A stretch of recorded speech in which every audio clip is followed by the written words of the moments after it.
Today, we're testing all the new sprinklers in Grow a Garden to find out how powerful they are.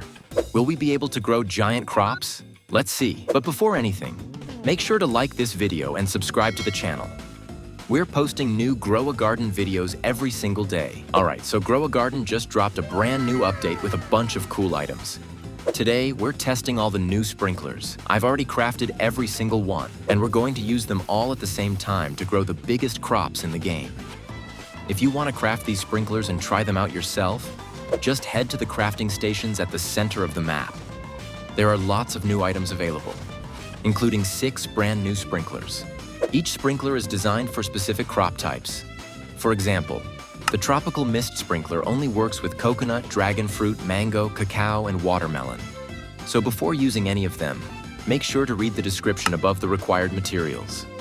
After crafting all the sprinklers, I sorted the crops that are affected by each one and planted them close together in a single area. That way, they all stay within the sprinkler range. The Berry Blusher Sprinkler increases the size of grapes, blueberries, strawberries, raspberries, and celesti berries. Honestly, grape and moon melon are the only crops really worth it with this sprinkler. The rest are just kinda bad. So I placed all the moon cats I had. That way, the bonus from their moon nap ability helps grow even bigger moon melons, since it boosts nearby fruit size every time they take a nap.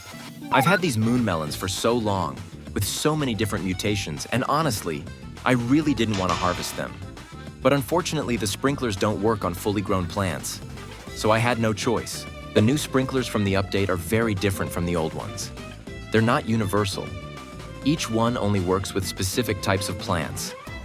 That's why it's super important to organize your garden before using any of them. If you place the wrong sprinkler, it just won't do anything. Always read the description before crafting and make sure you're using it with the right crops to get the best bonus. Besides the new sprinklers, I'm also using all the old ones, including the Master Sprinkler, so giant crops are basically guaranteed. The only annoying part of this new crafting system is that you can only craft one item at a time. Even though each sprinkler takes about 1 hour to craft, it wouldn't be a big deal if you could craft different ones simultaneously. Let's hope they balance that in a future update, or it's going to be hours and hours of waiting every time you want to make a sprinkler. Now you can see that I was checking each sprinkler's range to make sure all the crops I planted were in the right spot. Using the basic sprinkler as a reference works really well, since most of the new sprinklers don't have a very wide range. Tired of looking like a bacon hair in Roblox? Click the first link in the description and check out our store.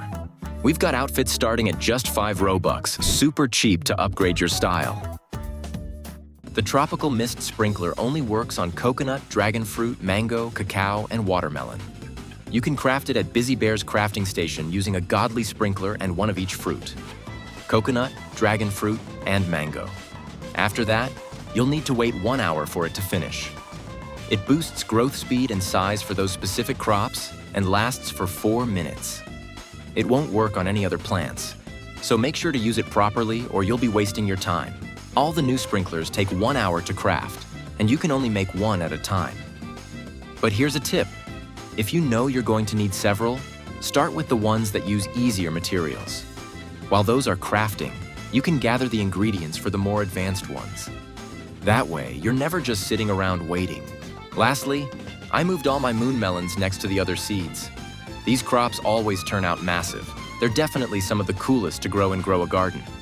Let me know in the comments. What's your favorite crop in the game? Alright, after selecting only the ideal crops for each sprinkler and grouping them together, I think we're finally ready to place all the sprinklers at once and see what happens. Hopefully, we'll get at least a few giant fruits, and maybe even some of the coolest mutations in the game. I almost forgot to harvest all the fully grown plants. If I didn't, the sprinkler method wouldn't work at all. Alright, so I used the Spice Sprinkler: Basic, Godly, Advanced, Master, Berry Blusher, Sweet, Tropical, Stalk Sprout, Flower Froster, and Honey Sprinklers. Yeah, that's a lot of sprinklers, but no worries, we'll be farming plenty more later on. After placing all the sprinklers, I left the game for about an hour to let the crops grow. And when I came back, the moon melons were absolutely massive, as always. The cacao and pepper? Also looking amazing. Seriously, just look at these crops. The results speak for themselves. If you think this turned out as epic as I do, Make sure to drop a like and subscribe to the channel. It helps a ton, and we've got way more Grow a Garden content coming your way. All these plants look amazing, but with everything stacked together, it's hard to even see the main ones properly. The giant moon melons are pretty much the only thing standing out. So I'm going to clean up the garden a bit and rearrange some of the crops. That way, we can actually see everything clearly. Plus, I really don't like when my garden looks like a jungle. I'll keep it this way for now since crafting requires a big variety of crops. But once this event is over, I'm definitely clearing out the common fruits and keeping only the best and rarest ones. Look at these cacao plants. They turned out amazing too. Growing giant crops is way more fun than planting regular ones. Plus, it makes the whole garden stand out and really catches people's attention. One new gear that most players totally missed is the cleaning spray. It removes all mutations from a crop.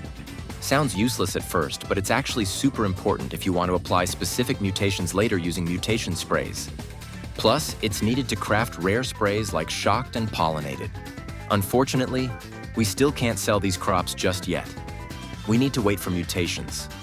And that's the most important part, because a good mutation can increase a plant's value by over 100 times. A great alternative if you don't want to wait around for events or depend on your pets to trigger mutations is to use the new Mutation Sprays. They're super easy to craft. All you need is a cleaning spray, some basic fruits, and a bit of honey. For example, the Choc Mutation Spray only needs 1 cleaning spray, 1 cacao, and 20 honey. You can grab the cleaning spray from the gear shop and get honey by submitting pollinated fruits to the honey compressor. Once you've got the materials, just head to the Busy Bear crafting station, scroll down to the spray section and craft it. The Choc spray only takes 30 minutes to finish, or you can skip it with Robux. When it's ready, equip it like any other tool and just point it at the fruit you want to mutate. The spray will apply the Choc mutation instantly.